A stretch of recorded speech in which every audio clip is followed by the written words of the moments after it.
위 언론 보도 내용은 위 면담에 배석하였던 더불어민주당 김병기 의원이 진술인의 발언 내용을 공개하면서 언론 보도가 되기 시작했는데 실제 진술인이 위 면담에서 한 발언 그대로 가감없이 사실대로 보도가 된 것인가요? 라는 질문에 제가 한 말 그대로 보도된 것으로 알고 있습니다. 라고 답을 했죠.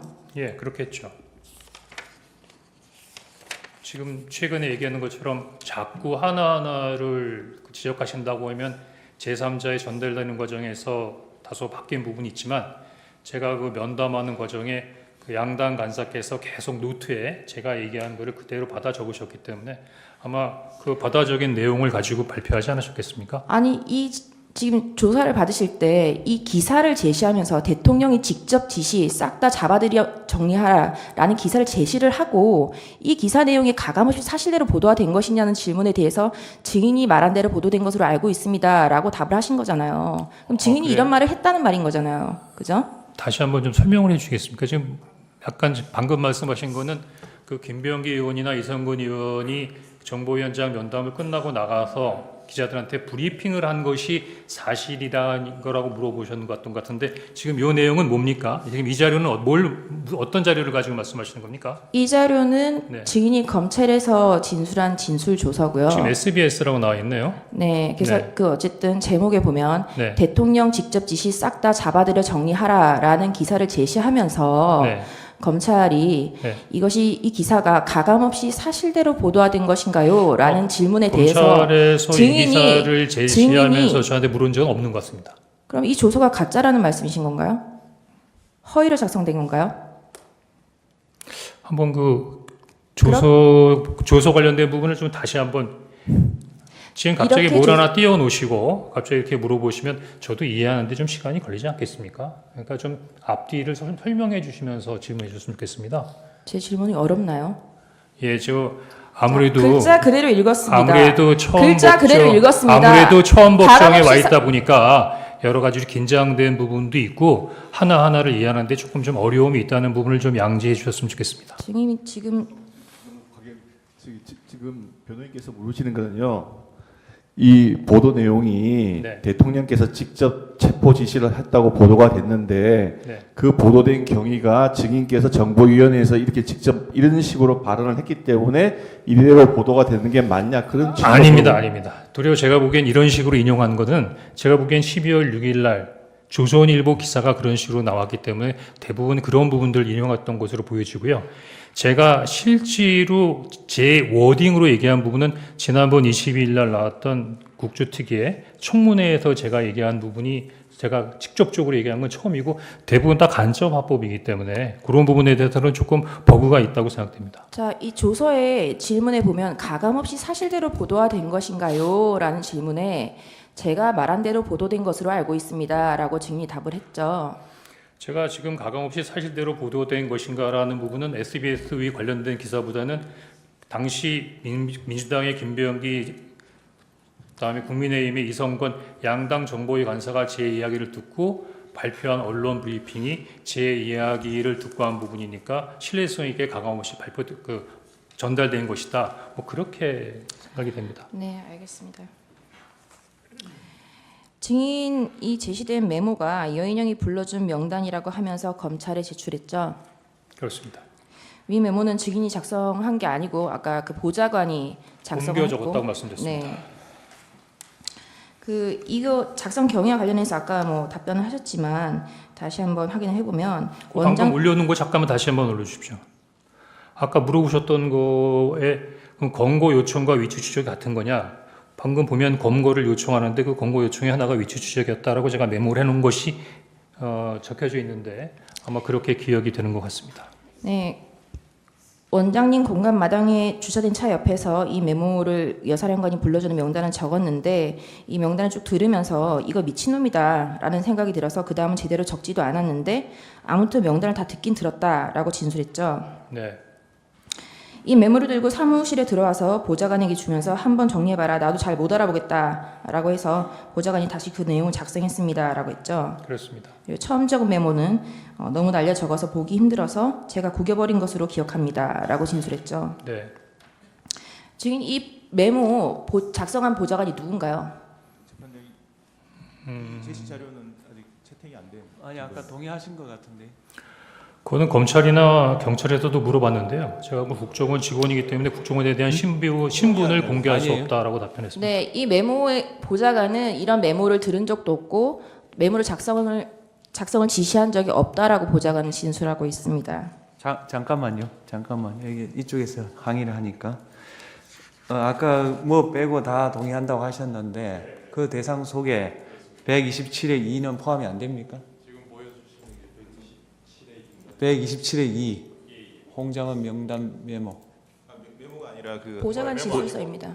보좌관의 진술서를 제시하고 있습니다. 지금 저 띄워놓으신 부분은 저 부분은 저희가 부동의 지금 그러면 127의 알겠습니다. 2는 인정하고 아닙니다. 제가 이 부분에 그다음에 대해서 말씀드렸습니다. 139-1을 인정 안 한다 이 말입니까? 예. 139-1은 지금 채택이 안 된 것 같은데요. 네, 알겠습니다. 네, 그냥 이 보좌관을 청구를 제 보좌관이 한 명이 아닙니다. 3명인 걸로 알고 있습니다. 예, 그 3명 다 이렇게 진술했습니까? 그건 답변 드리기 어렵습니다.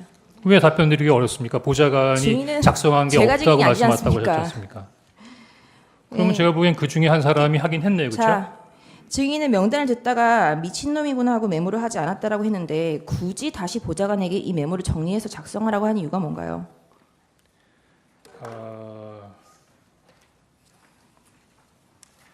일단 그 미친놈이라고 하는 부분이 너무 좀 강한 부분인 것 같은데 제가 보기엔 혹시 이게 오해의 소지가 있을 수 있는 부분이기 때문에 조금 증인 묻는 말에 답변해 주세요. 시간이 갑니다. 네? 네, 계속 진술하시죠. 첫 번째로는 대통령께서 방첩사를 지원해라.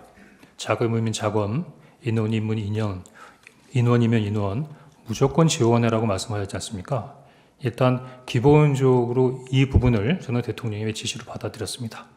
그 다음에 방첩사령관한테 전화를 해서 그러면 대통령께서 지시하신 부분을 준수하기 위해서 뭘 도와줄까라고 했을 때 이 명단을 주면서 체포 검거 지원과 위치 추적을 요청했지 않습니까? 그럼 제가 이게 여사령관의 부탁이라고 생각했겠습니까? 아니면 대통령님의 지시라고 생각했습니까? 그러면 아까 전에 왜 미친놈이다라고 생각하고 메모를 멈췄습니까? 우리 변호사님 네. 한번 다음- 이 명단 한번 다음 쭉 질문 읽어보십시오. 어떤 여쭙겠습니다. 느낌이 드나? 증인은 이 증인이 이 메모의 우상단에는 16명이라는 글자 이건 지금 삭제가 되어 있죠. 원래는 14명, 16명 이렇게 써 있었던 것 같습니다. 왜 그러냐면 방금 네, 제가 말씀드린 질문하겠습니다. 이 메모를 제출한 것은 12월 11일 검찰 조사가 마치고 나서고요. 이건 김어준의 뉴스공장입니다. 박선원 의원실에서 제공한 것이고요. 이 명단을 확대해 보겠습니다.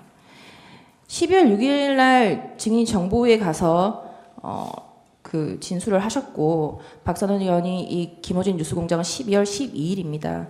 여기에 제공된 이 명단에는 14명과 16명이 선명하게 있습니다. 12월 6일 날 박선원에게 이 명단을 제공했을 때는 왜 14명인지 16명인지 특정되지 않다가 우리 변호인님께서 이미 잘 알고 계시네요. 제가 그날 그 여인영 사령관의 이야기를 들으면서 중간에 적다 그만뒀다 그랬지 않습니까? 하지만 듣기는 들었죠. 그러니까 기억은 하고 있었죠. 하지만 기억에 있는 내용을 옮기다 보니까 약간의 착오가 있어서 14명인 것 같기도 하고 16명인 것 그러니까 처음부터 똑바로 다 받아 적었으면 아주 정확하게 딱 떨어질 건데 중간에 제가 적으면서 뭐 조금 약간 감정적인 부분도 있고 이거 뭐 이런 식으로 생각하다 보니까 좀 정확하지 않은 부분을 나중에 복귀하다 보니까 이런 부분에 있어서 약간 좀 오류가 있었던 것이고 그러면 뭐 쉽게 말하면 미친놈이라면서 왜 다시 복귀했냐 아무리 그래도 일단 지시를 받은 부분이고 사령관에게 들은 부분이니까 그 정리는 좀 해놔야 되겠다는 생각이 들어서 다시 정리를 한 것입니다. 네, 그 여인영 사령관으로부터 받았던 그 명단을 받았던 사람들 대부분 다 이름으로 진술을 하고 있습니다. 네.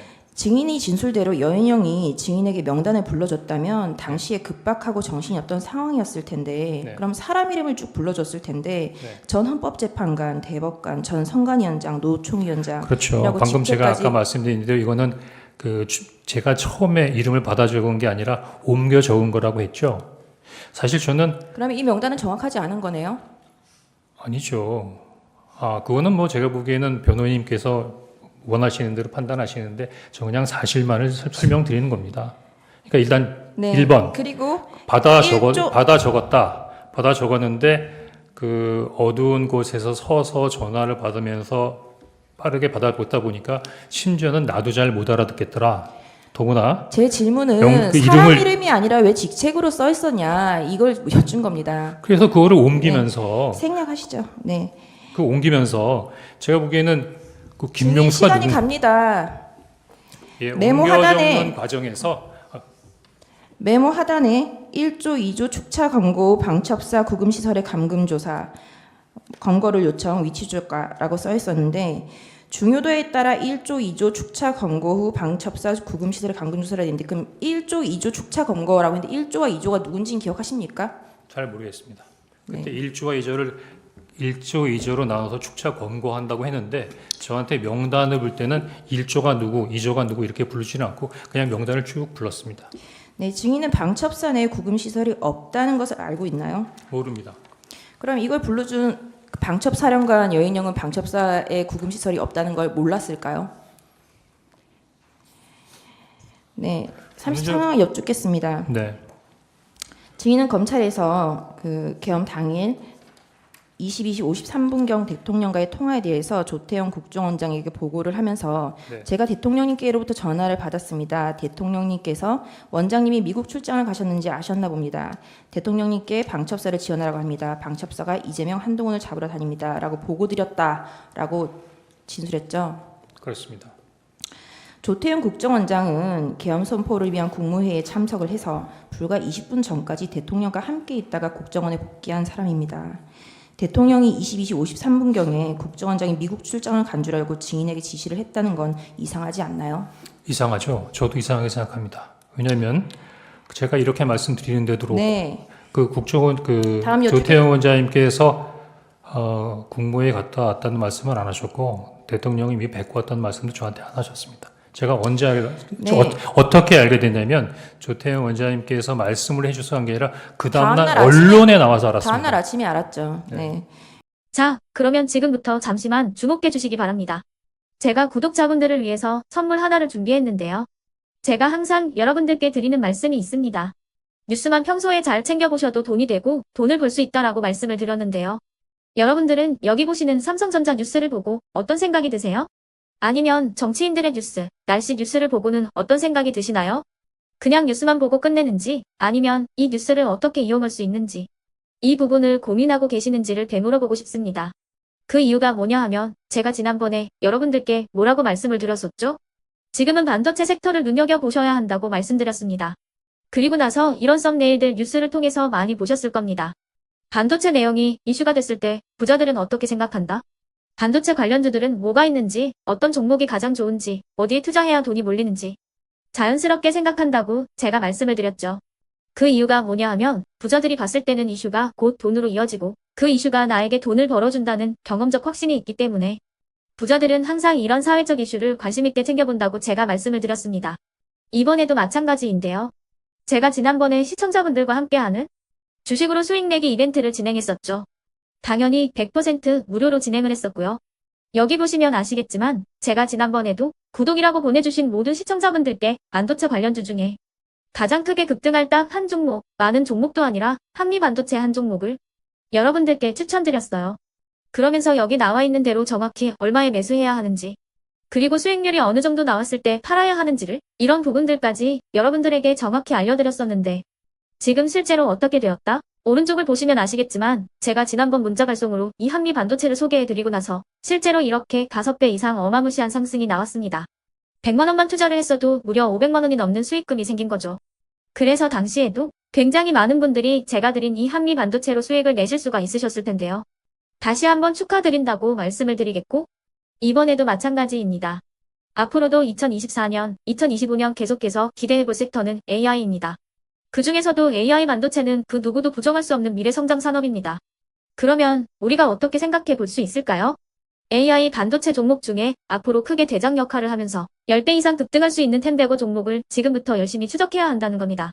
큰 돈을 투자하지 않더라도 월급의 일부분 아주 소액이라도 이 종목을 모아가야 수백 %의 수익률을 손에 쥘 수 있는 것이죠. 지금 여러분이 보고 계시는 이 유튜브 또한 AI 반도체와 아주 밀접한 연관이 있고 반도체야말로 대한민국의 핵심 산업으로 앞으로 더더욱 시장은 성장할 수밖에 없습니다. 그렇기 때문에 제가 이번에도 뭘 보내드리고 있냐면 지난번과 똑같이 구독이라는 문자를 보내주시면 제가 AI 반도체 관련주 중에 앞으로 대장주 역할을 하면서 주가가 가장 크게 급등할 한 종목을 여러분들께 문자 발송으로 종목명과 사고 파는 시점을 모두 알려드릴 건데요. 그 문자를 받고 여러분들이 주식으로 돈 버는 연습을 한번 해보셨으면 좋겠고요. 혹시라도 나는 주식을 하지 않는다 하시는 분들은 주변에 주식하시는 지인분들에게 말씀을 해주셔도 되고요. 아니면 연세가 있으셔서 투자가 어렵다 하시는 분들은 이 종목을 자녀분들에게 한번 사봐라. 이걸로 한번 수익을 내봐라. 이렇게 조언을 해주실 수도 있는 거겠죠. 그래서 지금 이 영상을 보시는 시청자분들 중에 나도 이번 종목이 좀 궁금하다 하시는 분들은요. 누구나 상관없이 그리고 어느 시간대나 상관없이 부담 없이 010-2514-5930번으로 구독이라는 문자 보내주시면 제가 이번에도 똑같이 무료 추천 급등주 문자를 보내드리겠습니다. 이해되시겠죠?